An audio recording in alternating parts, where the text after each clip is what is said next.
Doktor, cila është lista e këtyre mjekëve që ju ranë dorë ky email? Këtyre 14 mjekëve që nuk jetojnë më pas kësaj? Po janë disa prej tyre, janë dy me origjinë kineze, profesor Bim, Zhan Yu, është ai që pastaj Botikov, që ishte një nga ideatorët e Sputnikut në Rusi, profesor Didier, Ark Burnhard, profesori patologjisë.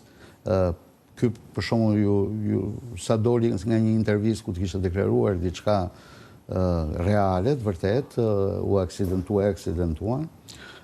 Por rasti më ekstrem ka qenë profesor doktor Butari, një major i Pentagonit. E tjerë tani që s'më vinë emrat e tyre. Por më interesanti ishte profesor Bim nga Universiteti i Pittsburghut, se mbasi kishte ndodhur 3-4 dekët e para, Frank Plumer sigurisht.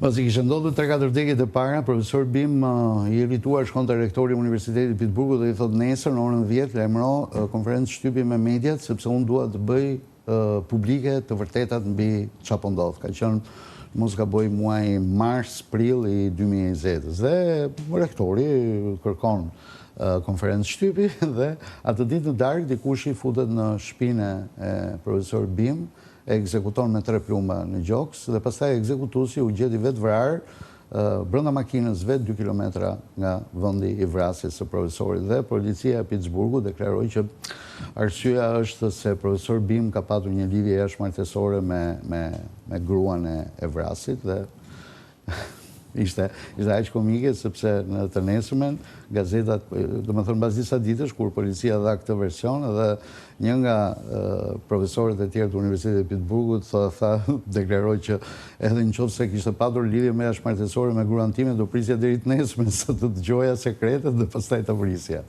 Domethënë një implikim përtej çdo norme dhe konspiracioni. Ju po thoni, ata që kanë reaguar pas këtij emaili nuk jetojnë më.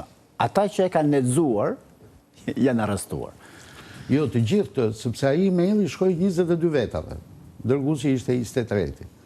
Unë nuk besoj që ata e kanë bërë forward gjetiu, sepse ngjarjet u zhvilluan shumë shpejt. Kështu që si ata që e kanë lexuar, si ata që, domethënë të gjithë ata që e morën këtë informacion, patën pasoja. Po me dërguesin çfarë ndodhi? Ai u ekzekutua i parë. Dërguesi. Frank Plumer u gjendi i vdekur në një dhomë hoteli në Nairobi në shkurt të vitit 2020. Ai ishte i pari.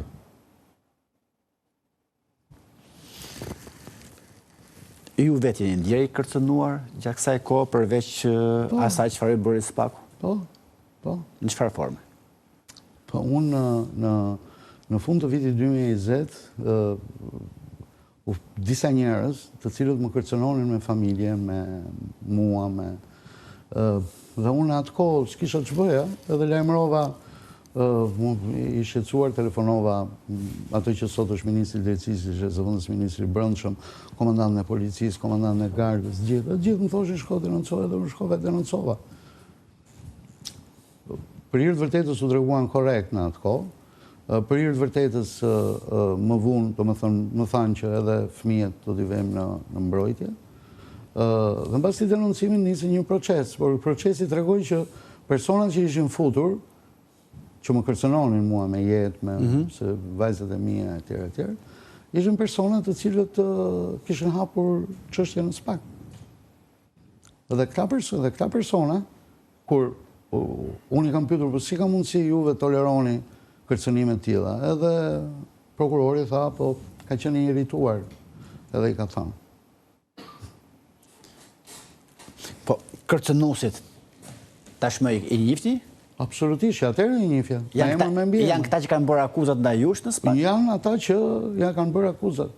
Dhe që SPAK-u i vendosi në përgjim dhe të dëgjosh konversacionet që janë bërë, transkriptet, janë nga më të papranueshmet nga pikpamja njerëzore, nga mënyrat si flasin, nga sharjet, nga gjëra dhe njerëz me precedent penal. Dhe ndaj tyre ka mas, apo ka hetim? Absolutisht, njerëz super të lirë.